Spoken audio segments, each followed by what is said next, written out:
بسم الله الرحمن الرحيم الحمد لله رب العالمين والصلاة والسلام على أشرف الأنبياء والمرسلين نبينا محمد وعلى آله وصحبه أجمعين أما بعد. Donc, nous poursuivons notre lecture des 40 hadiths de l'imam al-Hafiz Abu Zakaria Muhyiddin Yahya ibn Sharaf al-Nawawi al-Dimashqi al-Shafi'i rahmatullahi alayhi rahmatan wasi'ah. Donc, comme on a dit tout à l'heure, nous étions arrivés au hadith, le hadith al-Sabi' ad-Dinu an-Nasiha. Donc la religion est le bon conseil, ou bien la religion, c'est la loyauté. Hadith Abu Ruqayyata Tamim ibn Aus ad-Dari, radhiyallahu anhu. Donc on avait commencé à lire le commentaire, donc l'importance du hadith, le grand 1. Nous sommes arrivés au grand 2, sur ce que l'on peut retenir du hadith et de ses bonnes directives. Donc toujours avec les explications et le commentaire de Cheikh Mustafa Dib al-Boura et Cheikh Muhyiddin Mistou. Donc, qui c'est qui veut se lancer pour la lecture, Inch'Allah, tabaraka wa ta'ala? Et ben après, c'était proposé en privé de lire pour soulager un peu le frère. Donc, s'il peut essayer toujours désireux de lire, فليتفضل. Il peut se lancer, Inch'Allah, tabaraka wa ta'ala.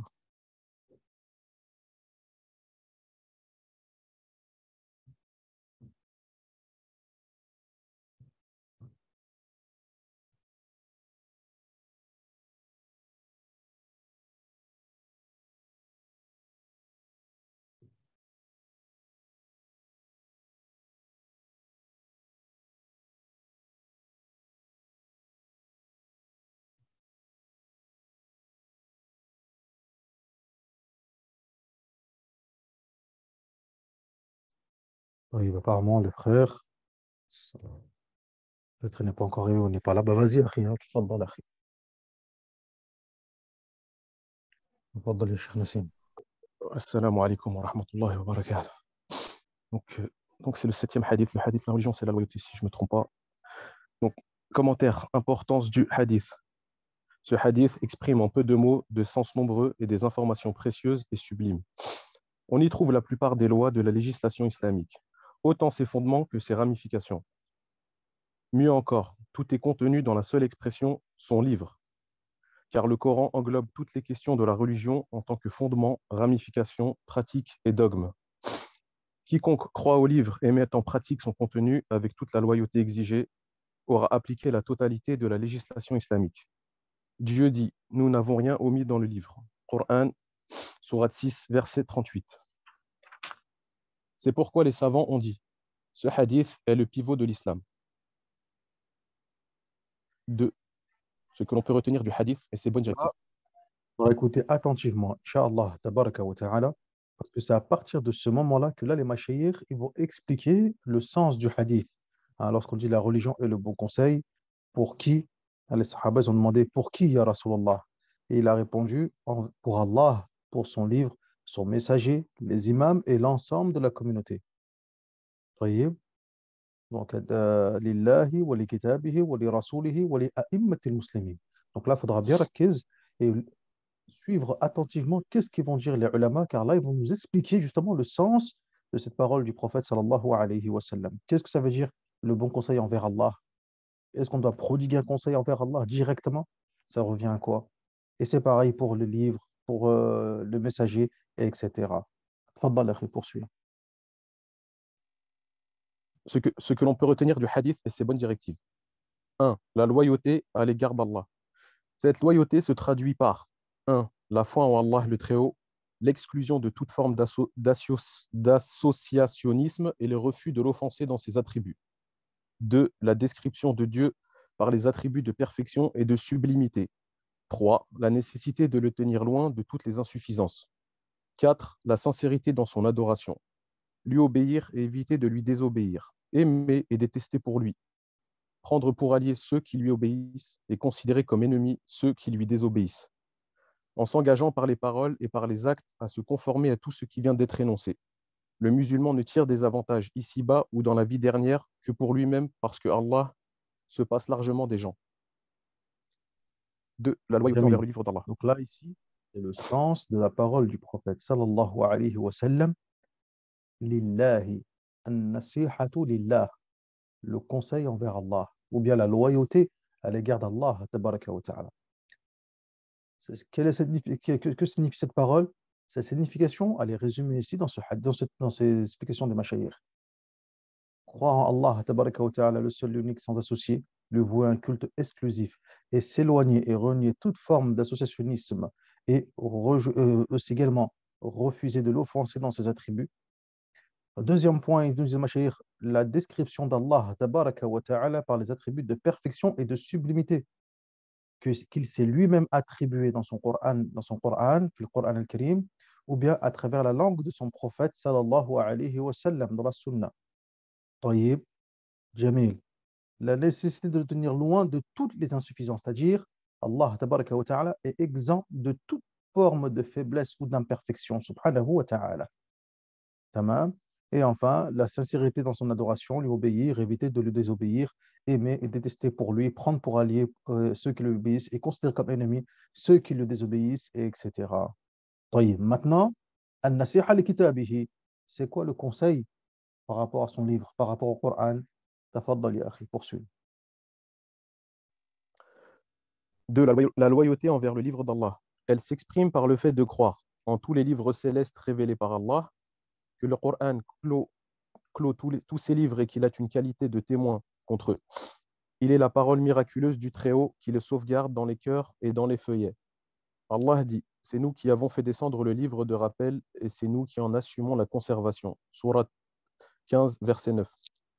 La loyauté du musulman à l'égard du livre d'Allah se traduit par petit a, la lecture du Coran et le fait de le retenir par cœur. Cette lecture permet d'acquérir la science et la connaissance, la purification de l'âme, la pureté de la conscience, l'accroissement de la piété, les bonnes actions qui s'inscrivent dans les registres de leurs auteurs, l'intercession en faveur du croyant le jour de la résurrection. En rapport avec ce dernier point, Muslim, rahimahullah, a rapporté que le messager d'Allah a dit, sallallahu alayhi wa sallam, lisez le Coran car il intercédera pour les siens, ses lecteurs assidus, le jour de la résurrection.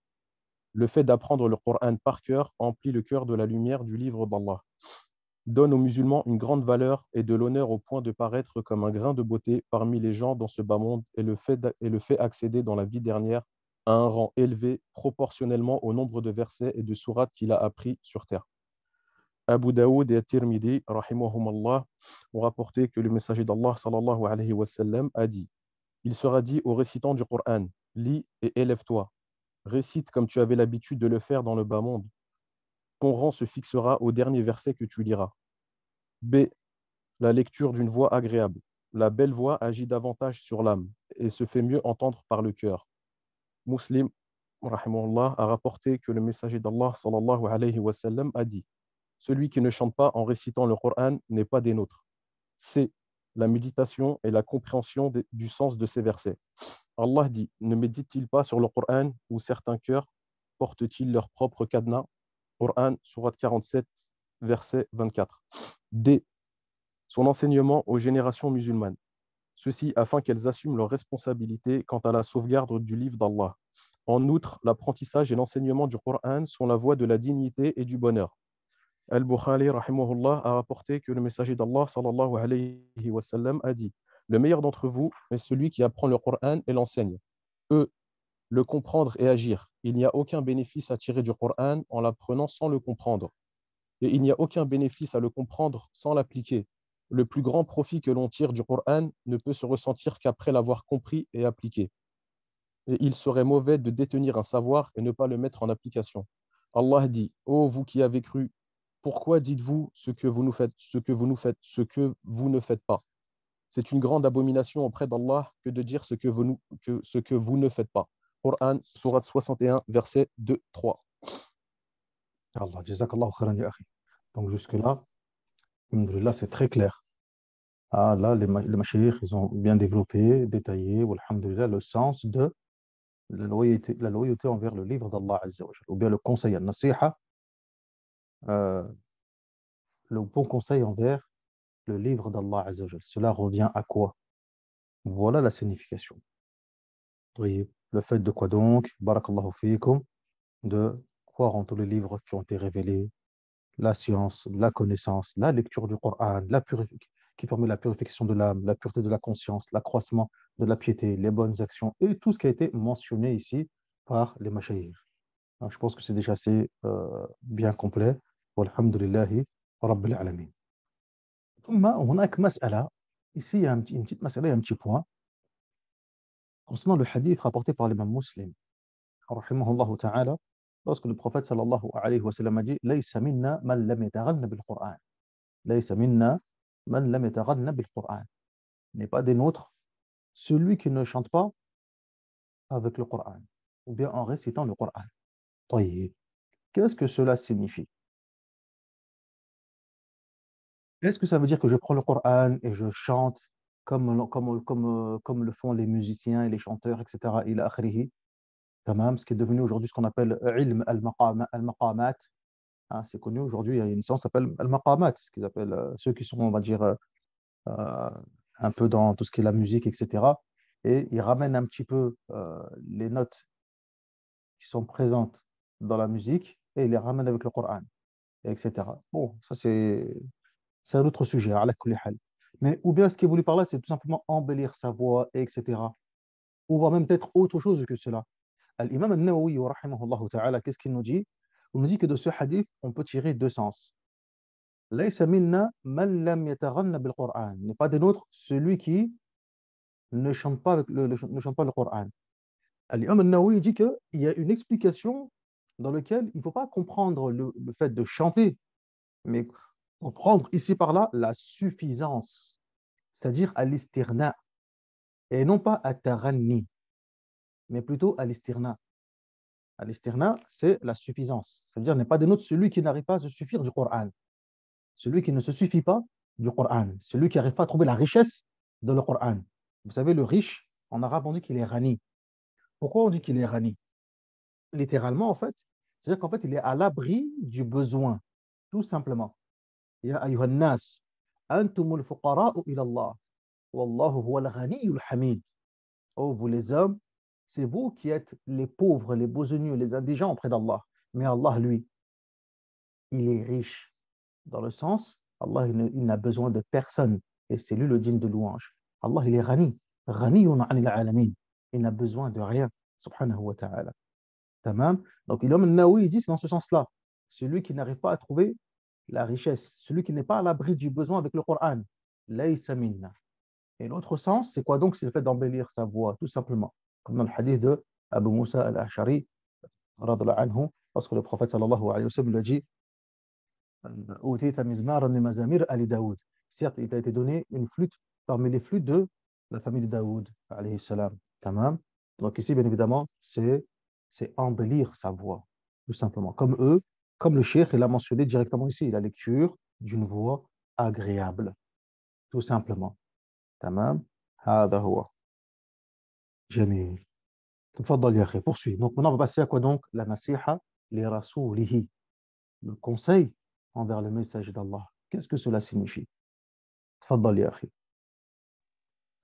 3. La loyauté envers le messager d'Allah, sallallahu alayhi wa sallam. Elle se traduit par la foi en son message et en tout ce qu'il a apporté, qu'il s'agisse du Coran ou de la Sunna. Elle se concrétise aussi par l'amour que l'on doit lui vouer, car aimer le messager d'Allah, sallallahu alayhi wa sallam, signifie aimer Allah. Allah si vous aimez Allah, suivez-moi, pour que Allah vous aime et vous pardonne vos péchés. Surat 3, verset 31. L'obéissance au messager d'Allah, sallallahu alayhi wa sallam, n'est en fait qu'une obéissance à Allah. Allah dit, celui qui obéit au messager a en fait obéi à Allah. Surat, verset 4, Surat 4, verset 80. Par ailleurs, la loyauté envers le messager d'Allah, sallallahu alayhi wa sallam, après sa mort, exige des musulmans. A.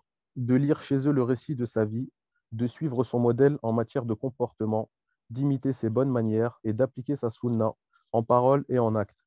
B. De tirer des enseignements et des leçons de sa vie. C. De participer à la diffusion de sa sunna parmi les gens, de la défendre contre les ennemis et les tendancieux, contre les allégations des pervers et des ennemis de la vérité, et contre les innovations des extrémistes. Subhanallah. 4. Dans le hadith du prophète sallallahu alayhi wa sallam, les termes vont être utilisés et employés. Nous, on va y comprendre, on va y comprendre quelque chose, une notion donnée, alors qu'en réalité, ce qu'on attend de nous, c'est tout autre. En réalité, ce qu'on attend de nous, c'est tout autre. Subhanallah. Tayyib. Et il n'y a pas de contradiction entre le fait de, lorsqu'on parle de nasiha, le bon conseil ou la loyauté, etc., ila akhirih, tamam, il n'y a pas de contradiction avec le sens littéral et avec la signification qui est donnée. Non, aucune, car ça va dans ce sens. On reste toujours, barakallahu fiikum, dans le même sens de l'origine du mot, du sens littéral du mot, etc.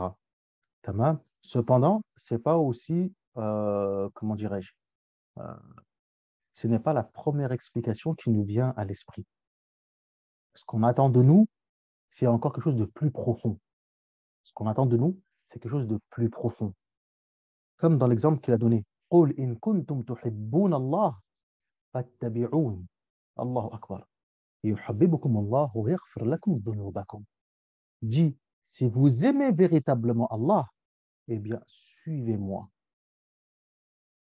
Si tu as vraiment un amour pour Allah Azza wa Jal, ce qu'on attend de toi, c'est quoi donc dans ce cas-là? Ben, suis son messager qu'il a envoyé.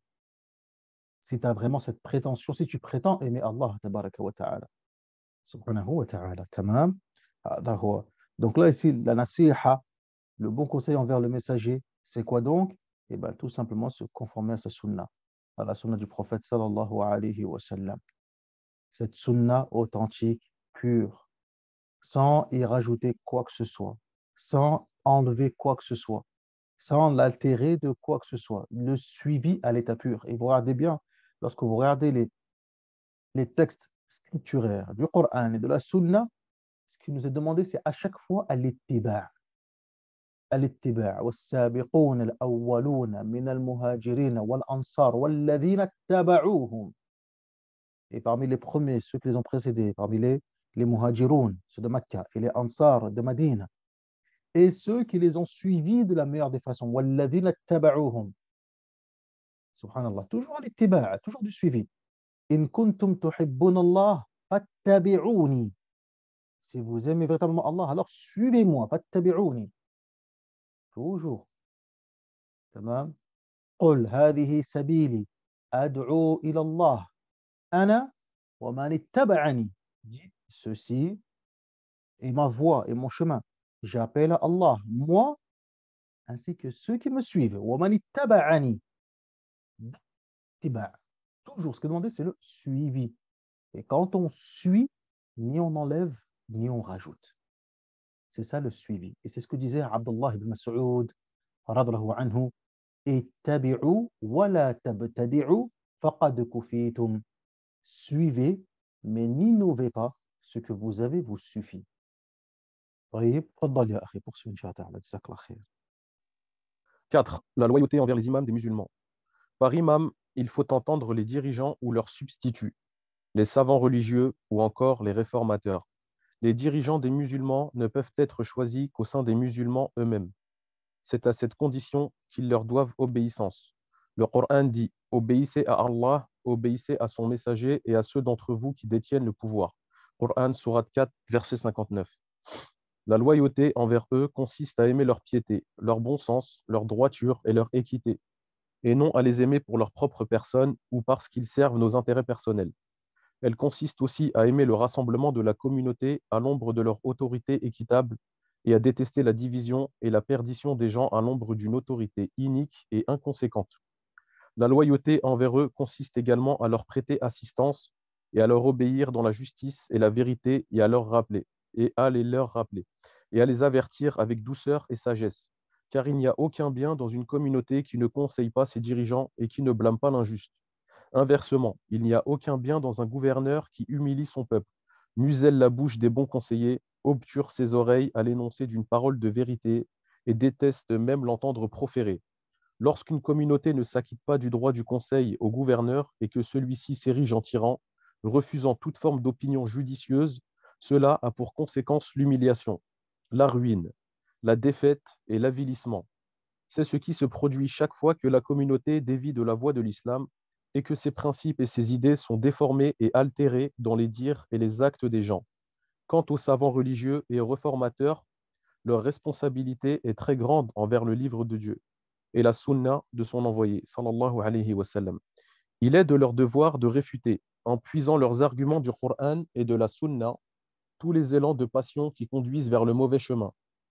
Il leur appartient de réfuter les avis faibles des savants et d'indiquer l'authentique et le faible dans les hadiths, relatés dans les ouvrages de hadith et dans les recueils, en les exposant aux règles de la critique et de l'agrément des transmetteurs et à la science des défectuosités des hadiths. Cependant, leur responsabilité, qui consiste à conseiller les gouverneurs et à les appeler à juger d'après le livre d'Allah et d'après la sunna de son messager, sallallahu alayhi wa sallam, est plus grande et plus importante. Le Très-Haut leur demandera des comptes s'ils manquent à leurs responsabilités et s'ils ne combattent pas au service d'Allah, en clamant la parole de vérité face au gouverneur. Le messager d'Allah, sallallahu alayhi wa sallam, a dit: le meilleur combat au service d'Allah est une parole de justice et de vérité prononcée chez un tyran. De la même manière, Allah leur demandera des comptes s'ils incitent le gouverneur à persister dans son injustice et dans son erreur par leurs éloges mensongères, et s'ils se font les clairons et les tremplins des gouverneurs. Il y a ainsi une grande différence entre le fait de rejoindre la caravane des savants souverains et celui de traîner à la queue de la caravane de ceux qui servent les gouverneurs iniques. La loyauté envers les savants consiste à leur rappeler la responsabilité qui pèse sur leurs épaules et d'ajouter foi aux hadiths qu'ils rapportent puisqu'ils sont dignes de confiance. On doit s'empêcher de nuire à leur réputation en disant du mal d'eux et de les dénigrer, car cela leur fait perdre leur prestige et fait d'eux une cible pour toutes les accusations. Donc ici, on a l'explication de la parole du prophète sallallahu alayhi wa sallam, An-nasiha li a'immatil muslimin. Le conseil pour les imams, les a'imma. Et dans ce terme, les a'imma, donc les mashayikh nous expliquent, ils disent que dans les termes des a'imma, ces imams ici, ça renferme deux sens. Donc ça, c'est important. Ça renferme deux sens. On a le premier sens qui concerne donc les gouverneurs, les imams de la communauté, les gouverneurs, ceux qui détiennent l'autorité et le pouvoir. Et on a un autre sens, ceux qui sont les quoi donc, les guides spirituels, les ulama, les savants, etc. Ce sont eux les a'imma. Et ces deux groupes rentrent dans ce hadith. Tout comme dans le verset وَأَطِيعُوا اللَّهَ وَأَطِيعُوا الرَّسُولَ وَأُولِي الْأَمْرِ مِنْكُمْ. Obéissez à Allah, obéissez à son messager et à ceux d'entre vous qui détiennent le pouvoir. Et là, ici, le cheikh, les mashayikh, ils ont fait une explication magnifique entre laxisme et exagération. C'est-à-dire, ni on est là à l'affût, barakallahu fikum, à dénigrer les gouverneurs, les attaquer matin, midi, soir, etc. Mais ni non plus on est là à les idolâtrer. Attention, les gouverneurs, le gouvernement, etc. Là, il y a un juste milieu. Il y a un juste milieu entre les deux. Tamam. Alors, on invoque pour sa réforme la ishkala fihi. Il n'y a pas de problème, car la réforme du gouverneur implique quoi donc? La réforme aussi également, il a dans l'intérêt de la communauté, comme a dit Hassan al-Basri, wa rahimahullah ta'ala. Ça, il n'y a pas de souci à ce niveau-là. Mais s'il y a une injustice, c'est du devoir aussi également des gens de science, des ulama, des sages, de le conseiller et de l'inviter à se réformer. وتعاونوا على البر والتقوى ولا تعاونوا على الإثم والعدوان. Et entraidez-vous dans la crainte et dans la piété. Tamam. On reste toujours dans le fait d'ordonner le convenable, d'interdire le blâmable. On reste toujours dans ad-dinu nasiha. La religion, c'est le bon conseil. Seulement, il y a une manière de faire les choses. Et les ulama, ils sont aptes, et justement, ils sont plus à même justement à adopter la méthode adéquate pour pouvoir prodiguer ce conseil à ces gouverneurs. Oui, mais fermer les yeux de façon absolue et l'écouter, etc., même quand c'est de l'injustice, etc., la abadan. D'ailleurs, ça, c'est pas présent dans le verset. D'ailleurs, même dans le verset, qu'est-ce qu'il nous dit? Ati'u Allah, obéissez à Allah. Ati'u Rasoul, obéissez au messager. Donc là, l'obéissance à Allah, elle est mutlaqa, elle est absolue. Regardez, le verset, subhanallah al-karim, il est magnifique. Et lui-même, il est rempli de fawaïd. Le verbe obéissez a été utilisé pour Allah. Donc là, le verbe il est utilisé. Ati'u Allah. Allah, on obéit de façon absolue. طيب, inconditionnel. Et obéissez à son messager. Là aussi également, on obéit de façon absolue et de façon inconditionnelle aussi également. Par contre, est-ce que le verbe a été utilisé à nouveau pour ceux qui détiennent le pouvoir? Et à ceux d'entre vous qui détiennent le pouvoir. C'est-à-dire que cette obéissance à ceux qui détiennent le pouvoir, elle est assujettie à quoi donc? À si ces derniers, barakallahu fikum, obéissent à Allah et à son messager. Si ce qui nous ordonne de faire, ne sort pas de ce cadre. Comme l'a dit le prophète sallallahu alayhi wa sallam, wa innama ta'atu fil ma'ruf. Certes, l'obéissance, elle est dans le convenable, dans ce qui est licite. La ta'at, la ta'at lil makhlouq fi ma'asiyat al khaliq. Point d'obéissance à la créature dans la désobéissance au créateur. Donc là, le verbe obéir, il n'a pas été répété une troisième fois pour ceux qui tiennent le pouvoir, que ce soit pour ceux qui tiennent le pouvoir, les gouverneurs, ou encore les ulama, ou les gens de science, etc. Non, car leur obéissance, ou bien on peut même aller encore un peu plus loin, même pour ceux qui détiennent une petite autorité, parmi les époux, chefs de famille, pères de, etc., hein, père de famille, etc. Lui-même aussi également, bien que son épouse, par exemple, ou ses enfants lui doivent obéissance, mais cette obéissance aussi encore également, elle est restreinte à quoi donc? Muqayyada. À quoi donc? Si ce qu'il leur donne de faire ne sort pas de l'obéissance à Allah tabaraka wa ta'ala. Si on ne rentre pas dans les interdits, هذا لا بأس. جيد. طيب يا إخوان, هذا هو. Donc là, ce qui a été expliqué ici est très très important. وهذا, ça c'est manhaj ahl sunnah wal jama'a. Ceci est la voie des gens de la sunna. C'est de cette façon-là qu'il faut comprendre justement la méthodologie à adopter avec aussi bien ceux qui détiennent l'autorité ou encore, barakallahu fikum, que ce soit avec les ulama, etc. Donc le savant, il a une part de responsabilité à ce niveau-là. D'ailleurs, il y a un savant shafi'i qui est connu pour cela. Et on l'appelle, il a été surnommé d'ailleurs Sultan al-Ulama, le sultan des ulama, hein, l'émir des ulama, par rapport à justement l'attitude et le comportement qu'il avait envers les gouverneurs. تمام. Al-Izz ibn Abd salam al-Sulami al-Shafi'i, rahmatullahi alayhi wa rahmatan wasi'a. Al-Izz ibn Abd salam, rahmatullahi alayhi wa rahmatan wasi'a. طيب, comme on disait, il n'avait pas peur de dire al-haq au gouverneur. Et il le considérait comme un être humain, comme tout le monde. C'est pas parce que c'était un gouverneur qu'il avait peur de lui et peur de dire la vérité et de l'écouter et de suivre dans tout ce qu'il dit. Là, abadan, abadan. Même si ça lui a valu quelques petits soucis, etc., etc. Si un jour on a l'occasion de lire sa biographie, ce serait intéressant. Ce serait intéressant car elle est remplie de leçons bénéfiques aussi également. Mais voilà, c'est ça qui lui a valu le surnom de Sultan al-Ulama, justement. طيب.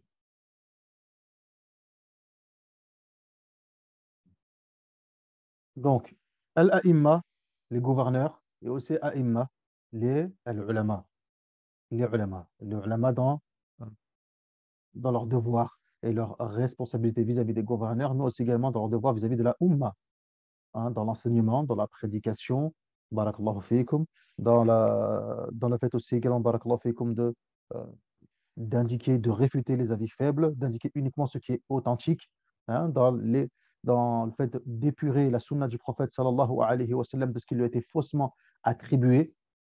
طيب, وهذا هو. جميل. تفضل يا أخي, continue. 5. La loyauté envers la communauté musulmane. Cette loyauté consiste à l'orienter dans le sens de ses intérêts, tant en ce qui concerne le monde ici-bas que la vie dernière.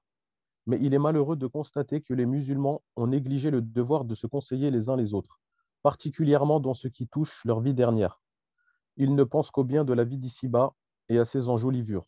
Il ne faut pas que la loyauté se limite à la parole. Elle doit passer au stade de l'action en se manifestant dans la société musulmane de la manière suivante.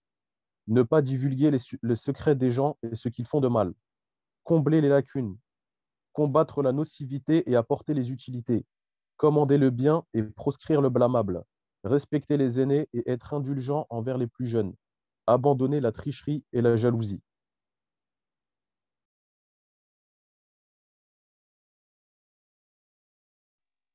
6. les formes les plus importantes de la loyauté. Parmi les plus hautes formes de la loyauté entre les musulmans, il y a celle de conseiller celui qui le souhaite. Le prophète sallallahu alayhi wa sallam a dit: si votre frère vous demande conseil, conseillez-le. Il y a aussi ce qui se manifeste envers un frère en religion en son absence et qui consiste à le soutenir et à le défendre, car c'est la preuve de la probité du conseiller. Le prophète sallallahu alayhi wa sallam a dit: il est du droit du musulman sur un autre musulman d'être loyal à son égard lorsqu'il est absent. 7. Les dires des savants au sujet de la loyauté. Al-Hassan al-Basri rahimahullah a dit: tu n'atteindras véritablement la loyauté envers ton frère que lorsque tu lui demanderas de faire ce qu'il ne peut pas. Ensuite, il dit: un des compagnons du prophète sallallahu alayhi wa sallam a dit: par celui dont mon âme est entre ses mains, si vous voulez, je jurerai par Allah, les plus aimés des serviteurs d'Allah auprès d'Allah sont ceux qui font aimer Allah à ses serviteurs, qui font aimer ces derniers à Allah et qui œuvrent à répandre loyauté sur terre. Abu Bakr al-Muzani, rahimahullah, a dit: Abu Bakr al-Siddiq, radiallahu anhu, n'a pas surpassé les compagnons du prophète sallallahu alayhi wa sallam par le jeûne et la prière, mais par une chose qui se trouvait dans son cœur. Ce qu'il y avait, c'était l'amour d'Allah et la loyauté envers ses créatures. Al-Fudayl ibn Iyad, rahimahullah, a dit: celui qui est parvenu parmi nous à la maturité n'y est parvenu par ses nombreuses pratiques de la prière et du jeûne, mais seulement par la grande générosité de l'âme, le bon état de la poitrine et la loyauté envers la communauté. 8. Des règles de politesse à suivre dans le conseil. Donc là, ici, barakallahu fikum, là, on est sur la dernière partie du hadith. Donc le conseil envers l'ensemble de la communauté, le reste de la communauté. Donc on a vu al-nasiha lillah wa li kitabihi wa li rasulihi wa li a'immatil muslimin wa 'ammatihim. Et l'ensemble de la communauté. Donc, ce qui a été évoqué ici par le Mashir, c'est clair à ce niveau-là, concernant le fait de quoi donc ne pas divulguer les secrets des gens, combler les lacunes, combattre la nocivité, etc. En somme, ordonner le convenable, interdire le blâmable, avoir un comportement, observer les bienséances adéquates au sein de la communauté. Walhamdulillah Rabbil Alamin. Ensuite, il a donné quelques exemples, justement, au sujet de cette loyauté, de cette nasiha, justement. Comment les anciens, que ce soit parmi les sahaba ou bien les tabi'in, etc., comment ils mettaient cela en pratique, subhanallah, tamam. Et on retrouve que, cette pratique, si on peut essayer de faire un petit résumé de tout ceci, de tout ce qui était énoncé, on voit c'était quoi donc le fort lien qu'ils avaient avec Allah, tabaraka wa ta'ala. Le fort lien qu'il y avait avec Allah, tabaraka wa ta'ala. Vous vous souvenez de la règle qu'on a énoncée lorsqu'on a vu le hadith d'Abdullah ibn Mas'ud, la règle concernant la liaison sine qua non entre l'extérieur et l'intérieur, que si le cœur est bon, si l'âme elle est bonne, donc forcément on verra les fruits et les résultats à travers les membres du corps. On a ici dans les exemples qu'il a mentionnés un tatbiq amali. On a ici quoi donc la mise en pratique et des exemples concrets de cela. Ces derniers, barakallahu fikum, ils n'ont pas surpassé par le jeûne, la prière ou autre, etc. Bien que c'était des personnes qui multipliaient les adorations, mais qu'est-ce qui a été la source même de ces adorations? L'amour qui se trouvait dans leur cœur. L'amour d'Allah, tabaraka wa ta'ala. Hada huwa al-asl. Et cet amour qui est, barakallahu fik, l'origine même de tout ça, on a vu les fruits de ces racines à travers leurs actes d'adoration. Donc, ya Abdullah, si tu te poses des questions concernant le fait que tu es feignant dans tes adorations, tu as du mal à prier, tu as du mal à tenir ceci ou à tenir cela, etc., revois la relation que tu as avec ton Seigneur.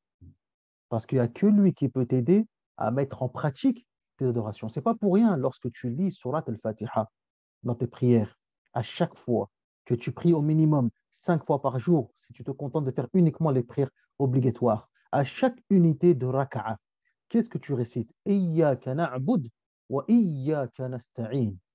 Iyyaka na'bud, c'est toi que nous adorons. Wa iyyaka nasta'in. et c'est toi c'est à toi que nous implorons le secours, l'aide. Or, or, le fait d'adorer Allah, tabaraka wa ta'ala, c'est un terme qui est général, l'adoration. Pourquoi Allah, Azza wa Jal, dans ce verset, il a lié l'adoration et la demande d'aide, al-isti'ana, la demande de secours, tamam. Alors qu'on sait très bien que la demande d'aide, la demande de secours est une forme d'adoration aussi également. C'est une forme d'adoration. Al-isti'ana, al-istighatha, al-isti'adha, la demande de protection, la demande d'aide, la demande de secours. Ce sont des formes d'adoration, tout ça. Tamam. إِذْ تَسْتَغِيثُونَ رَبَّكُمْ فَاسْتَجَابَ لَكُمْ. Lorsque vous avez demandé secours à votre Seigneur et il vous a répondu. تمام. هذا هو الاستعاذة. فاستعذ بالله من الشيطان الرجيم. Demande protection auprès d'Allah contre le shaitan, le lapidé. Et là, pourtant, il a lié l'adoration à la demande d'aide. Pourquoi? C'est pour que le serviteur se rappelle chaque jour, à chaque instant. تمام.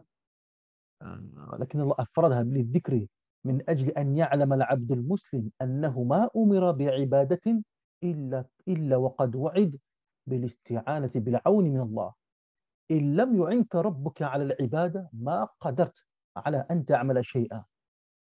C'est pour que le serviteur se rappelle que toute forme d'adoration, il est incapable de la réaliser sans l'aide d'Allah Azza wa Jal. Et Allah lui a promis cette aide s'il la demande. S'il revoit sa relation avec Allah Azza wa Jal, s'il se tourne vers Allah tabaraka wa ta'ala et il lui demande en toute humilité, tamam, l'aide, son aide, Allah lui promet de l'aider. طيب. C'est pour ça que le prophète sallallahu alayhi wa sallam, dans le hadith rapporté par l'imam Ahmed et d'autres, qu'est-ce qu'il a dit? Ya Mu'adh, wallahi la inni uhibbuk, la tada'anna an taqula dubura kulli salatin, Allahumma a'inni ala dhikrik wa shukrik wa husni ibadatik. Le prophète sallallahu alayhi wa sallam, dans ce hadith rapporté par l'imam Ahmed et d'autres, hadith authentique, il prend Mu'adh par sa main et il lui dit: Oh Mu'adh, par Allah, je t'aime. Après chaque prière, ne délaisse jamais cette invocation. Oh Allah, aide-moi. Allahumma a'inni. Oh Allah, aide-moi. A'inni ala dhikrik. Aide-moi sur ton rappel. Sur le fait que je sois quelqu'un qui me rappelle Allah Azza wa Jal, qui se rappelle d'Allah. Min al-dhakirin. Parmi ceux qui se rappellent Allah Azza wa Jal. Al-dhakirin wa al-dhakirat. Subhanallah.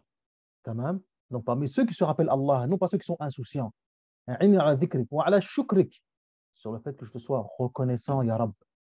Aide-moi à être un serviteur reconnaissant envers toi. Wa ala husni ibadatik. Et le fait de t'adorer comme il se doit. Ala husni ibadatik. Tamam. Donc celui qui arrive à parfaire un tant soit peu sa relation avec Allah tabaraka wa ta'ala, il verra inconsidérablement le résultat et les fruits sur quoi donc? Sur les membres de son corps à travers les actes d'adoration. Et ça, c'est une règle absolue, sans aucune dérogation ni exception. Car c'est ce que Allah Azza wa Jal promet à son serviteur. Iyyaka na'bud wa iyyaka nasta'in. Idh tastaghithuna rabbakum fastajaba lakum. Lorsque vous avez demandé secours à votre Seigneur, et il vous a répondu. هذا هو. جيد. Poursuis, Inch'Allah tabaraka wa ta'ala, khil habib. Des règles de politesse à suivre dans le conseil. En islam, il existe des règles de politesse à suivre dans le conseil. Entre autres, le musulman doit conseiller son frère et l'exhorter, mais à l'écart des gens, car celui qui couvre les défauts de son prochain, Allah couvre les siens dans ce bas monde et dans la vie dernière. Certains ont dit, celui qui exhorte son frère en secret, loin des gens, l'a effectivement conseillé. Quant à celui qui l'exhorte au su et au vu de tout le monde, il l'a en fait blâmé.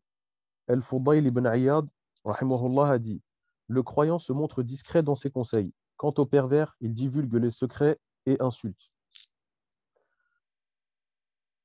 3. Conclusion. Les leçons à tirer de ce hadith, comme le dit Ibn Battal, rahimahullah, sont les suivantes. 1. La loyauté est essentielle en islam. 2. La religion s'applique aussi bien aux actes qu'aux paroles. 3. Le conseil est un devoir à caractère collectif. C'est-à-dire que si une personne le fait, les autres en sont exemptés. 4. Le conseil est obligatoire dans la mesure du possible. Si le conseilleur sait que son conseil sera accepté, qu'il sera obéi dans ce qu'il recommande et qu'il ne subira aucun préjudice, si par contre il craint un mal, il peut s'en abstenir. Ouais. Donc ici, avec la fin des mashayikh, ils ont évoqué, pardon, une mas'ala qui est importante, c'est adab al-nasiha. Donc les règles de politesse ou bien la bienséance à suivre et à observer lorsqu'on veut prodiguer un conseil quelconque. Adab al-nasiha. Et ça, c'est très important. Ça, c'est très important. Quelqu'un qui vient en public, devant tout le monde, pour divulguer des secrets d'une personne quelconque, puis il dit, oh, mais c'est une nasiha que je te fais pour toi, akhi. Non, c'est pas une nasiha. Là, ici, tu l'as, barakallahu fik, tu l'as blâmé devant tout le monde. Hmm. هذا هو. طيب. Et ensuite, la mentionne donc en conclusion donc les principales leçons à retenir de ce hadith. Et notamment, barakallahu fikum, le hukm. Nous, on regarde toujours avec un œil pardon, de fuqaha. Donc, le hukm de la nasiha. Est-ce que c'est obligatoire? Est-ce que c'est mustahab? Si c'est obligatoire à caractère individuel, à caractère collectif, et c'est ce qui a été mentionné ici. Il nous dit le cheikh, rahimahullah ta'ala, le conseil est un devoir à caractère collectif. C'est ce que nous dit Ibn Battal, rahmatullah alayhi, rahmatan wasi'a. وهذا هو صحيح. نعم. Le, النصيحة, النصيحة, donc comme on l'a vu ici, c'est de façon collective. فرض كفاية. تمام. فرض كفاية. Mais dans certaines situations, ça peut être fardu ayn. Dans certaines situations, ça peut être fardu ayn. On va en citer deux. Dans une situation où c'est toi, il n'y a que toi qui peux prodiguer ce conseil. Il n'y a que toi qui peux ordonner le convenable et interdire le blâmable. Ça devient obligatoire pour toi. Hadith, hadith Abu Sa'id al-Khudri. Tamam. Si l'un d'entre vous voit quelque chose de blâmable, فليغيره بيده, qu'il le change avec sa main. فإن لم يستطع فبلسانه, s'il ne peut pas, avec sa langue. فإن لم يستطع, s'il ne peut pas, alors فبقلبه وهو أضعف الإيمان, alors avec son cœur, et ça c'est le plus bas niveau de la foi. Donc, dans des situations, si c'est toi qui es concerné directement, il n'y a que toi, ça devient obligatoire pour toi. Dans une autre situation, si c'est ton frère qui vient te demander conseil,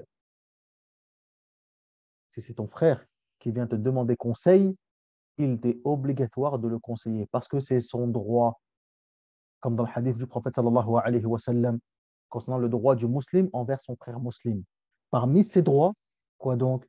Le fait de, donc, s'il te demande conseil, tu te dois de le conseiller.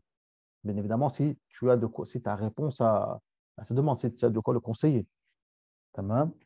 Si tu n'es pas en mesure de dire quoi que ce soit, dans ce cas-là, essaie de l'orienter vers plus sage que toi ou vers une autre personne, il a akhrihi. Mais si tu peux répondre à sa requête, dans ce cas-là, tu te dois de le conseiller de la meilleure des façons, Inch'Allah. Tabaraka wa ta'ala. طيب. الحديث الثامن. Qu'est-ce que nous dit l'imam al-Nawawi رحمه الله تعالى? الحديث الثامن حرمة المسلم. Le caractère sacré du musulman, la sacralité du musulman. عن ابن عمر رضي الله عنهما أن رسول الله صلى الله عليه وسلم قال: أمرت أن أقاتل الناس حتى يشهدوا أن لا إله إلا الله وأن محمد رسول الله ويقيموا الصلاة ويؤتوا الزكاة فإذا فعلوا ذلك عصموا مني دماءهم وأموالهم إلا بحق الإسلام وحسابهم على الله. رواه البخاري ومسلم. Donc, d'après Ibn Omar, anhuma, le message d'Allah, sallallahu alayhi wa sallam, a dit: j'ai reçu l'ordre de combattre les gens jusqu'à ce qu'ils attestent qu'il n'y a point de divinité d'adoration si ce n'est Allah, et que Muhammad est le messager d'Allah, puis qu'ils fassent correctement la salat et s'acquittent de la zakat. S'ils ont fait tout cela, ils n'auront à craindre de moi ni pour leur vie, ni pour leur bien, sauf pour ce qui en revient de droit à l'islam. Et c'est à Allah qu'ils auront à rendre des comptes. Hadith rapporté par Al-Bukhari et Muslim. Donc ça, c'est un hadith qui est azim jiddan, et on va voir de ce hadith qu'il y a pas mal de fawaïd à tirer aussi également, Inch'Allah, tabaraka wa ta'ala. Il y avait un frère qui s'était proposé pour faire la suite de la lecture. Donc, si tu es toujours d'accord pour lire, Khil Habib, tafaddal, Inch'Allah, tabaraka wa ta'ala.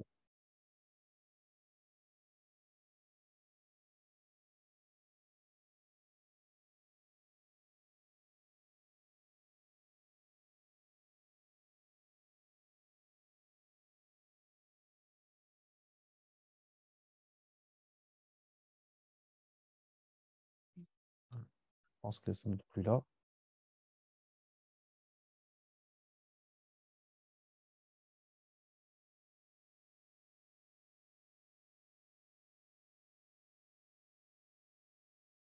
طيب خير إن شاء الله تفضل أخي نسيم poursuis إن شاء الله تبارك وتعالى. Commentaire 1. Importance du hadith. Ce hadith est d'une très grande importance dans la mesure où il renferme les bases les plus importantes de l'islam, à savoir l'attestation qu'il n'y a d'Allah qu'Allah et que Mohammed sallallahu alayhi wa sallam est son messager, l'accomplissement de la prière conformément à la prescription et le versement de la zakat, impôt social purificateur acquis de droit. 2. La compréhension du hadith et ses bonnes directives. Petit 1. Les variantes du hadith. Le sens de ce hadith a été rapporté par des voies narratives multiples qui le rendent plus clair et plus évident. Ainsi, dans le Sahih d'Al-Bukhari, selon Anas, radiallahu anhu, An-Nabi sallallahu alayhi wa sallam a dit: il m'a été ordonné de combattre les gens, c'est-à-dire les associateurs, jusqu'à ce qu'ils témoignent qu'il n'y a de Dieu que Dieu et que Mohammed sallallahu alayhi wa sallam est son serviteur et son envoyé. S'ils témoignent qu'il n'y a de Dieu que Dieu et que Mohammed sallallahu alayhi wa sallam est son envoyé, accomplissent notre prière, se dirigent vers notre qibla et mangent de ce que nous immolons, alors leur vie et leurs biens nous seront interdits, sauf pour ce qui en revient de droit à l'islam. L'imam Ahmed rahimahullah a rapporté d'après Mu'adh ibn Jabal radiallahu anhu que le messager d'Allah sallallahu alayhi wa sallam a dit: j'ai reçu l'ordre de combattre les gens jusqu'à ce qu'ils témoignent qu'il n'y a de Dieu que Dieu, seul et sans associé, et que Mohammed sallallahu alayhi wa sallam est l'envoyé d'Allah, qu'ils accomplissent la prière et qu'ils s'acquittent de la zakat, impôt social purificateur. S'ils le font, ils se prémunissent ou préservent leur vie et leurs biens, sauf pour ce qui en revient de droit à l'islam, et c'est à Allah qu'ils auront à rendre des comptes. Ibn Majah rahimahullah a rapporté ce même hadith, mais concis. Poursuis, barakallahu fik. 2. L'énonciation de l'attestation de foi suffit à préserver la vie et les biens. Il a été confirmé que le messager d'Allah sallallahu alayhi wa sallam acceptait de la personne qui voulait devenir musulmane la seule prononciation de l'attestation de foi. Cela suffisait pour que sa vie soit préservée et pour qu'elle soit déclarée musulmane. Ceci est confirmé par des hadiths verbaux et authentiques où il n'est fait référence ni à la prière ni à la zakat, impôt social purificateur. Ainsi, Al-Bukhari et Muslim, rahimahumallah, ont rapporté selon Abu Huraira, radiyallahu anhu, que le messager d'Allah, sallallahu alayhi wa sallam, a dit: j'ai reçu l'ordre de combattre les gens jusqu'à ce qu'ils déclarent qu'il n'y a de Dieu que Dieu. Celui qui dit il n'y a de Dieu que Dieu n'aura à craindre de moi ni pour sa vie ni pour ses biens, sauf pour ce qui en revient de droit à l'islam. Et c'est à Allah qu'il aura à rendre des comptes. Selon la version de Muslim, rahimahullah, le messager d'Allah sallallahu alayhi wa sallam a dit: jusqu'à ce qu'il témoigne qu'il n'y a de Dieu que Dieu, qu'il croit en moi et à ce que j'ai apporté. Muslim, rahimahullah, a également rapporté ce hadith du messager d'Allah sallallahu alayhi wa sallam qu'Abu Malik al-Ashja'i radiallahu anhu tient de son père: j'ai entendu le messager d'Allah sallallahu alayhi wa sallam dire: celui qui témoigne qu'il n'y a de Dieu que Dieu et renie ce qui est adoré en dehors de lui, Allah préserve sa vie et ses biens, et c'est à Allah qu'il aura à rendre des comptes. Par ailleurs, le prophète sallallahu alayhi wa sallam a désapprouvé Usama ibn Zayd radiallahu anhu lorsque celui-ci tua une personne qui avait déclaré qu'il n'y a de Dieu que Dieu, et il lui fit des sévères reproches. Il n'y a pas de contradiction entre ces hadiths, bien au contraire. Tous sont conformes à la vérité. En effet, la simple prononciation de l'attestation de foi fait de l'homme un musulman et le préserve. Si après qu'il soit devenu musulman, il accomplit la prière et s'acquitte de la zakat, il est soumis aux mêmes droits et devoirs que les autres musulmans. Toutefois, s'il fait partie d'un groupe militairement fort qui refuse d'appliquer et de reconnaître un des piliers de l'islam, ils sont combattus par l'État islamique. Allah dit, s'ils reviennent à Allah, accomplissent correctement la prière et donnent la zakat, n'entravez plus leur liberté. Coran, sourate 9, verset 5. S'ils reviennent à Allah, accomplissent correctement la prière et donnent la zakat, ce sont alors vos frères dans la foi. Coran, sourate 9, verset 11. 3. Discussion entre Abu Jamil. Bakr et Omar. Jazakallahu khayran. Alors, ce hadith, ikhwan, ce hadith, il est azim. On va le regarder d'abord avec un œil, euh, plutôt un œil de hadith, hein, concernant la science du hadith, avec les toutes petites notions qu'on a pu voir au début, dans l'introduction. Donc, au début, en introduction, on avait vu dans la science du hadith qu'on avait ce qu'on appelle les variantes du hadith, qu'on appelle al-riwayat, al-fad al-hadith. Hein, le même hadith peut avoir, on va dire, un sens global commun, mais avec des mots et des propos quelque peu différents. Ce qu'on appelle des variantes du hadith, riwayat al-hadith. Et donc, ce hadith a plusieurs riwayat.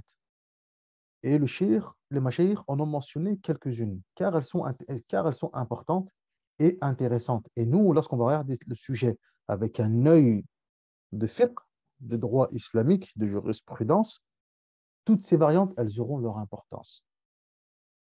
Lorsqu'on va à la deuxième explication, donc, ils nous mettent en titre que le simple fait, ash-shahada, le fait de prononcer la shahada, suffit à préserver la vie et les biens. Donc, le fait de prononcer la shahada fait de la personne un musulman à part entière. Voyez. Et ça, c'est intéressant et important. Pourquoi? Car on sait très bien qu'il y a un grand débat de droit chez les fuqaha concernant celui qui délaisse certains piliers de l'islam.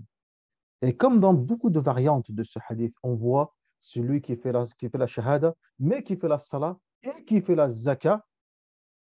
Donc, à ce moment-là, il a préservé, il a mis à l'abri de moi ses biens et sa personne, sauf ce qui revient de droit en Allah et revient de droit en islam, et son jugement revient à Allah Azza wa Jal. Donc, certains se sont appuyés sur ces variantes de ces hadiths pour dire que le fait de dire la ilaha illallah, c'est une chose, na'am, c'est bien, mais s'il n'y a pas la salat, ça ne suffit pas, par exemple. طيب. Et là, les fuqaha shafi'iyya, notamment même l'imam al-Shafi'i, rahimahullah ta'ala lui-même, s'appuie sur les autres variantes du hadith pour dire que non, le simple fait de dire la ilaha illallah, yakfi, ça suffit. C'est comme ça que la personne devient un musulman. بهذه الشهادة. بهذه الشهادة فقط. Ensuite, quelqu'un pourrait dire, mais dans ce cas-là, euh, barakallahu fiikum, dans ce cas-là, qu'est-ce que veut dire les autres sens du hadith, les autres variantes du hadith? Pourquoi les autres variantes du hadith, elles sont là? À quoi servent-elles? Quel est leur intérêt? Ça veut dire, là, il nous dit qu'il y a des combats. Hein, il a dit, Umirtu an uqatil an-nas. Il m'a été ordonné de combattre les gens jusqu'à ce que, et enfin ensuite que, et que. C'est-à-dire avant cela, donc il n'y avait aucune sacralité. Tamam. Et là, ça va répondre à la question qui a été posée concernant l'irja et les murji'a, etc. C'est que dans la shahada, ils ont été combattus parce que quoi donc? Parce que c'était des kuffars. Donc, comme c'est des kuffars, on les a combattus jusqu'à ce qu'ils disent la ilaha illallah. Une fois qu'ils ont dit la ilaha illallah, pourquoi le prophète sallallahu alayhi wa sallam devrait encore les combattre? Pour qu'ils mettent en application sha'airillah, pour qu'ils mettent en application la législation d'Allah, as-salat, az-zaka, etc. N'est-ce pas que celui qui délaisse la salat, n'est-ce pas que celui qui délaisse la salat, il se fait tuer dans l'islam? عند الشافعية, dans le madhab al-shafi'i, عندنا, celui qui délaisse la salat, on le garde pendant 3 jours. Et tous les jours, on lui dit prie, prie, prie. Au bout de 3 jours, s'il ne prie pas, on le tue. Yuqtal, haddan. Mais il reste musulman toujours, mais on le tue. Et ça répond à qui donc? Ça répond au murji'a. Au murji'a, al-irja, qu'eux, ils disent que la foi est uniquement dans le cœur. Et le simple fait d'avoir foi, de dire la shahada, ça suffit, et que les actes obligatoires ne sont pas nécessaires, et elles n'ont aucune influence ni aucune incidence sur ma foi, sur mon iman. Or, ceci est faux. C'est pour ça que l'imam al-Shafi'i, rahimahullah ta'ala, l'imam al-Shafi'i lui-même, et avant lui, l'imam al-Awza'i, rahimahullah ta'ala, ils se sont appuyés sur le verset وَمَا أُمِرُوا إِلَّا لِيَعْبُدُوا اللَّهَ مُخْلِصِينَ لَهُ الدِّينَ حُنَفَاءَ وَيُقِيمُوا الصَّلَاةَ وَيُؤْتُوا الزَّكَاةَ وَذَلِكَ الدِّينُ الْقَيِّمَ. L'imam Shafi'i a dit ce verset أكبر ردا على المرجئة. تمام. أكبر ردا على المرجئة. Ils ont dit ce verset, c'est surat al-Bayyina, et il leur a été ordonné cependant que d'adorer Allah en lui vouant un culte exclusif, de s'acquitter d'accomplir la salat et de s'acquitter de la zakat. Voilà la religion de droiture. L'imam Shafi'i a dit ceci est une réponse, est une réplique forte à la secte des Murji'ah, à la secte des Murji'ah. Car la religion de droiture est composée de ces trois éléments. De l'iman, certes, bil qalb, mais bil qawl bil lisan, mais aussi également bil amal bil jawarih. Donc certes, une croyance dans le cœur, oui, mais également parole avec la langue et aussi également amal bil jawarih. Quel est le dalil du jugement de tuer une personne qui ne prie pas durant 3 jours? Et ça, c'est ce qui répond. Ça, on le verra par la suite, Inch'Allah, tabaraka wa ta'ala, lorsqu'on rentrera en détail dans ces sujets. Et tu n'es pas le premier à avoir soulevé la question. L'imam al-Muzani, rahimahullah ta'ala, lui-même, l'élève de l'imam al-Shafi'i, il a soulevé la mas'ala, justement, de ces fameux 3 jours. Et l'imam al-Muzani, il n'est pas d'accord avec cette mas'ala. Mais ça, on le verra, Inch'Allah, tabaraka wa ta'ala, en détail lorsqu'on fera soit le Muqaddimat al-Hadramiya ou bien le matn du Qadi Abi Shuja'. Mais c'est un sujet qui a été soulevé même par l'imam al-Muzani, qui est pourtant l'élève de l'imam al-Shafi'i. L'imam al-Muzani, معروف Abu Ibrahim Ismail ibn Yahya al-Muzani, rahmatullah alayhi, rahmatan wasi'a. معروف. C'est l'élève de l'imam al-Shafi'i, son élève direct, qui c'était aussi également l'oncle maternel de l'imam Abu Ja'far al-Tahawi, celui qui a écrit qu'on appelle son ouvrage Al-Aqid al-Tahawiyya. C'est le neveu de l'imam al-Muzani. Al-Muzani, c'est son oncle maternel. C'était aussi également le cheikh, et le cheikh direct de l'imam Mohammed ibn Ishaq ibn Khuzayma, rahimahullah ta'ala. L'imam al-Muzani, c'est le cheikh de l'imam Mohammed ibn Ishaq ibn Khuzayma. هذا هو. فهذا ça on le verra par la suite بإذن الله عز وجل. Tamam ya ikhwan, donc voilà comment les fuqaha shafi'iyya, ils ont expliqué ce hadith. De ce hadith aussi également, il y a une qa'ida qui est muhimma jiddan, une règle qui est très très très importante aussi également. Très importante. C'est déjà bon. La règle de base, c'est que le musulman, il est sacré. C'est la règle de base. Le musulman, il est sacré. Deuxième chose, cette isma, cette sacralité, ne peut être obtenue que s'il rentre dans l'islam. Bishahada. S'il rentre dans l'islam, il devient sa vie est sacrée. Ensuite, vous avez vu dans le hadith, qu'est-ce qu'il dit? Illa bihaqq al-islam. Sauf ce qui revient de droit à l'islam. Bihaqq al-islam. Et dans haqq al-islam, ça veut dire quoi? C'est quoi ce qui revient de droit en islam, c'est quoi? Eh bien, par contre, si c'est un adultérin, eh bien, on le tue. Voyez, c'est un musulman, na'am, mais la peine de mort. S'il a tué quelqu'un volontairement, eh bien, on le tue. C'est l'islam. Sauf si la famille du défunt l'ont pardonné. Sauf si la famille du défunt l'ont pardonné. كتب عليكم القصاص في القتلى الحر بالحر والعبد بالعبد, etc. Ça, on le verra aussi encore également dans Kitab al-Jinayat. Quand on fera maintenant Bishuja', on rentrera dans le chapitre des crimes et des peines, des crimes et des sanctions pénales, etc. Et ça, on pourra le voir, Inch'Allah, tabaraka wa ta'ala. La loi du talion, etc. Comme dans le verset, il vous a été prescrit la loi du talion, un libre pour un libre, un esclave pour un esclave, etc. Bien que le pardon est recommandé et souhaitable, comme dit dans le Coran. Quant à celui qui a pardonné à son frère, al-afu, c'est recommandé, c'est mustahab. Mais c'est son droit de demander à ce que le tueur soit tué. C'est son droit. Et ça, c'est min haqq al-islam. Pourtant, c'est un musulman. طيب, min haqq al-islam. Et parmi ça, min haqq al-islam, ya ikhwan, parmi ça, il y a quoi? Eh bien, il y a la salat et la zakat. Donc, ce n'est pas du tout une contradiction. Il y a la salat et il y a la zakat. Celui qui délaisse la prière, on l'emprisonne, on le pousse à prier, c'est pas le force, mais on l'incite à prier. S'il ne prie pas, yuqtal. طيب. Jamil. Az-zaka aussi également. La zaka, c'est pareil. Comme l'a fait Abu Bakr as-Siddiq, radhiyallahu anhu, avec les personnes qui ne voulaient plus donner de la zaka, justement. Ils ne voulaient plus donner de la zaka.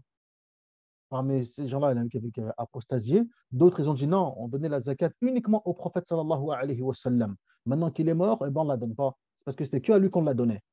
Abu Bakr as-Siddiq, radhiyallahu anhu, il les a combattus. Et d'ailleurs, on va le voir par la suite, justement, dans le petit 3, avec la discussion entre Abu Bakr et Omar. Parce que Omar, justement, a débattu avec Abu Bakr par rapport à cela. Il a dit, tu vas lever l'épée contre des musulmans, contre des gens qui disent la ilaha illallah. Tamam. Ça, on le verra, Inch'Allah, tabaraka wa ta'ala. Ensuite, on a l'action de Oussama ibn Zayd, radhiyallahu anhu. Dans le moment, le cheikh dit par ailleurs, le prophète sallallahu alayhi wa sallam a désapprouvé le comportement d'Oussama ibn Zayd lorsque celui-ci tua une personne qui avait déclaré la ilaha illallah. Et il fit de sévères reproches. Tamam. Et il lui fit de sévères reproches.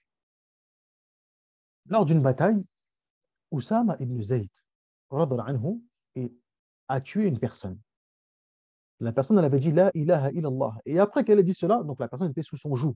Elle était en train de se battre. La personne était sous son joug. Donc, Oussama avait le choix entre soit il pouvait la tuer, ou soit l'épargner. Il a choisi de la tuer. Cette personne-là, avant de se faire tuer, elle a dit la ilaha illallah. Oussama ibn Zayd, radhiyallahu anhu, l'a quand même tué. Et là, le prophète sallallahu alayhi wa sallam s'est mis en colère. Aqataltahu ba'd an qala la ilaha illallah. Tu l'as tué après qu'il ait dit la ilaha illallah. Et il a répondu, Wallahi ya Rasulallah, qalaha khawfan min sayfi. Il a dit, oh message d'Allah, par Allah, il a dit ça parce qu'il avait peur de mon épée. Il a dit ça par peur de mon épée. Lui, Oussama ibn Zayd, pour lui, il a jugé que cette personne-là n'était pas sincère. Il a dit ça juste parce qu'il a eu peur de mon épée. C'est tout. Mais il n'est pas sincère, c'est de l'hypocrisie, etc. فقال النبي صلى الله عليه وسلم. Et de cette parole-là, on va arriver à la deuxième qaïda, justement. De cette parole-là, on va arriver à la deuxième règle. فقال النبي صلى الله عليه وسلم أشققت صدره. Est-ce que tu as déchiré, ouvert sa poitrine? En gros, est-ce que tu savais ce qu'il y avait dans son cœur? On pourra dire qu'il a dit cela par peur de ton épée. Et là, la qaïda, c'est quoi justement? La qaïda, c'est que نحكم بالظواهر ونوكل إلى الله السرائر وهذه قاعدة. Et ça, c'est une règle. On juge avec les actes apparents. Par contre, ce qui est dans les cœurs, ça, on le remet à Allah Azza wa Jal. Et c'est ce que disait Omar ibn Khattab, radhiyallahu anhu. Il disait بموت النبي صلى الله عليه وسلم فقد مات النبي صلى الله عليه وسلم فقد انقطع الوحي فما لنا إلا الظواهر ونوكل إلى الله السرائر. Il disait Omar ibn Khattab, le prophète sallallahu alayhi wa sallam est désormais décédé, il est mort. Donc désormais, on ne peut juger que de façon apparente et on remet à Allah Azza wa Jal ce qu'il y a dans les cœurs. وهذه قاعدة. Et ça, c'est une règle. On juge avec les actes, avec ce qui est visible. بالظاهر. نحكم بالظاهر. Tout simplement. On juge avec ce qui est apparent. Le reste, ça revient à Allah Azza wa Jal. Donc s'il montre que c'est un musulman, نحكم بإسلامه. On le juge en tant que tel. S'il montre que ce n'est pas un musulman, c'est un kafir, نحكم بكفره. On juge comme quoi, bah, c'est un kafir. Après, le reste, ce qu'il y a à l'intérieur, etc., ça, ce n'est pas de notre ressort. تمام يا إخوان؟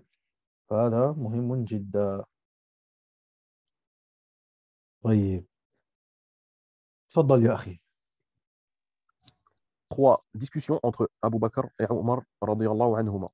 La discussion qui eut lieu entre Abu Bakr et Omar ibn al-Khattab radiyallahu anhuma au sujet de la nécessité de combattre ceux qui refusaient de s'acquitter de la zakat corrobore ce sur quoi les hadiths sont unanimes, à savoir d'une part l'acceptation de la seule attestation de foi pour entrer en islam, et d'autre part le devoir de combattre les musulmans qui, à titre collectif, refusent d'accomplir la prière et de s'acquitter de la zakat. Al-Bukhari et Muslim, rahimahumallah, ont rapporté qu'Abu Hurayra, radiyallahu anhu, a dit, lorsque le messager d'Allah, sallallahu alayhi wa sallam, mourut, qu'Abu Bakr, anhu, lui succéda et qu'un certain nombre de tribus arabes apostasièrent, Omar, radiyallahu anhu, dit, comment combattrais-tu ces gens alors que le messager d'Allah, sallallahu alayhi wa sallam, a dit, j'ai reçu l'ordre de combattre les gens jusqu'à ce qu'ils disent La ilaha illallah. Et celui qui l'a dit a mis à l'abri de moi ses biens et sa vie, sauf pour ce qui en revient de droit à l'islam. Et c'est à Allah de lui demander des comptes. Abu Bakr lui dit, par Allah, je combattrai sûrement tous ceux qui font une différence entre la prière et la zakat, car la zakat est la redevance des biens. Par Allah, s'ils refusent de me donner un bout de corde qu'ils donnaient au messager d'Allah, sallallahu alayhi wa sallam, je les combattrai à cause de cela. Omar dit alors, radiyallahu anhu, par Allah, je ne tardais pas à comprendre que c'était Allah qui avait fait choisir à Abu Bakr la solution du combat, et j'ai su alors qu'il avait raison. Abu Bakr radiyallahu anhu, justifia sa décision de combattre ceux qui s'opposaient à verser la zakat en se référant à ce passage du hadith, sauf pour ce qui en revient de droit à l'islam. Quant à Omar radiyallahu anhu, il pensa que la seule prononciation de l'attestation de foi suffisait à préserver la vie de la personne ici-bas. Il s'est appuyé sur le début du hadith qui a une portée générale, mais il se rangea ensuite à l'avis d'Abu Bakr as-Siddiq radiyallahu anhu. Il est certain que ni Abu Bakr Vous avez ni vu le Omar fiqh des radiyallahu anhu. Sahaba, Allahu Akbar. Et il y a aujourd'hui des personnes qui disent, lorsqu'ils parlent des Sahaba, Hum rijal wa nahnu rijal. Eux sont des hommes et nous, nous sommes des hommes. Qabbahahum Allah, qu'Allah les en bénisse. Ce sont des hommes qu'Allah Azza wa Jal a choisis pour être les compagnons de son prophète, sallallahu alayhi wa sallam. Donc il y a une grande différence entre nous et eux. Une très très grande différence, une différence immense, subhanallah. Même entre eux, ne serait-ce qu'entre eux, subhanallah, ne serait-ce qu'entre eux, il y a une différence. Et ça, c'est par le témoignage de Omar ibn al-Khattab, Abu Hafs lui-même, radhiyallahu anhu, lorsqu'il dit, par Allah, je ne tardais pas à comprendre que c'était Allah Azza wa Jal qui avait fait choisir à Abu Bakr la solution du combat, et je suis alors qu'il avait raison. Mais bien sûr qu'il avait raison, radhiyallahu anhu. Mais bien sûr, c'est la raison pour laquelle, barakallahu fiikum, les ulama, qu'est-ce qu'ils disent? Les ulama disent que Allah, tabaraka wa ta'ala, a préservé sa religion, a préservé son dîn à travers l'époque, à travers les différentes époques et les siècles, hein, à la mar al-usur, par des hommes, quand même, par des hommes qui ont été mis là exprès pour ces problèmes-là, ces problématiques. Et parmi ces hommes, justement, parmi les situations où Allah Azza wa Jal a préservé sa religion en utilisant un homme, c'était la situation avec Abu Bakr as-Siddiq, avec la fitna de ce qu'on appelait Ahl al-Ridda, les gens qui ont apostasie. Bon, ils n'avaient pas tous forcément apostasié, etc., mais beaucoup parmi eux avaient apostasié. Et certains refusaient uniquement de donner la zakat. Vous avez vu le fiqh d'Abu Bakr as-Siddiq, quand même, que oui, certes, ils ont dit la ilaha illallah, ولكن le hadith il dit quoi du prophète sallallahu alayhi wa sallam? إلا بحق الإسلام وهذا من حق الإسلام. وهذا من حق الإسلام. Donc, je ne les combats pas parce que forcément, c'est des mécréants. Sauf s'il y en a parmi eux, c'est le cas, ok, certes, mais pas forcément sur ça, même si ce sont des musulmans. Mais je les combats parce que ça, c'est min haqq al-islam. Et le prophète, sallallahu alayhi wa sallam, hadith, qu'est-ce qu'il dit? أمرت أن أقاتل الناس حتى أن يشهدوا أن لا إله إلا الله وأن محمد رسول الله وأن يقيموا الصلاة ويؤتوا الزكاة. تمام. فإذا فعلوا ذلك فقد عصموا مني دماءهم وأموالهم إلا بحق الإسلام وحسابهم على الله. تمام. جيد. ممتاز. On va s'arrêter là, Inch'Allah, tabaraka wa ta'ala, et on poursuivra demain avec la suite de l'explication de la lecture de l'explication de ce hadith avec le récit d'Abu Bakr, Inch'Allah, tabaraka wa ta'ala. هذا هو. Juste, je mets petite marque pour se tromper demain. Et on poursuivra bi'idhnillahi azza wa jal. Subhanallah. فهذا الدين, cette religion, mahfouظة. هذا الدين il est mahfouظ. Cette religion, elle est préservée. Elle est protégée. Personne ne pourra l'altérer ou modifier quoi que ce soit. Personne. Personne. Peu importe la fitna et peu importe ce qui peut se passer. Il y aura toujours, toujours une cause qui sera présente, barakallahu fikum, pour défendre cette religion grâce à Allah, tabaraka wa ta'ala. Tamam. Et notamment, donc, les mashayikh, les ulama, ils parlent de cette situation avec Abu Bakr as-Siddiq, mais aussi, ils parlent aussi également de la fitna avec, à l'époque de l'imam Abu Abdullah Ahmad ibn Muhammad ibn Hanbal al-Shaybani, rahmatullahi alayhi, rahmatan wasi'a. L'imam Ahmad, à l'époque de la fitna de Khalq al-Qur'an, le fait que les Mu'tazila imposaient à la communauté une croyance qui était erronée sur le fait que le Coran était une création d'Allah Azza wa Jal, c'est une créature et non pas la parole d'Allah tabaraka wa ta'ala. طيب. Alors que Mu'taqad Ahl Sunnah wal Jama'a est que le Coran, kalam Allah Azza wa Jal, c'est la parole d'Allah tabaraka wa ta'ala. طيب. هذا هو. Et donc, l'imam Ahmed, rahmatullah alayhi, rahmatan wasi'a, s'est dressé contre ces derniers pour défendre la religion d'Allah tabaraka wa ta'ala grâce à Allah Azza wa Jal subhanahu wa ta'ala qu'il a affermi sur cela, walhamdulillah, et cette religion fut préservée et protégée. Et il y a eu d'autres encore situations comme cela dans l'histoire, walhamdulillah. Et cette religion ne cessera d'être protégée, car c'est la religion d'Allah tabaraka wa ta'ala. Et nul ne pourra altérer ou porter atteinte ou nuire على رجل الله عز وجل والحمد لله رب العالمين وصل اللهم على نبينا محمد وعلى آله وصحبه أجمعين سبحانك اللهم وبحمدك أشهد أن لا إله إلا أنت أستغفرك وأتوب إليك ونسأل الله الكريم رب العرش العظيم أن يرزقنا وإياكم العلم النافع والعمل الصالح والدعوة إليه والصبر على الأذى فيه والحمد لله رب العالمين والسلام عليكم ورحمة الله وبركاته et on se voit demain avec la suite, Inch'Allah, tabaraka wa ta'ala. Salam alaikum.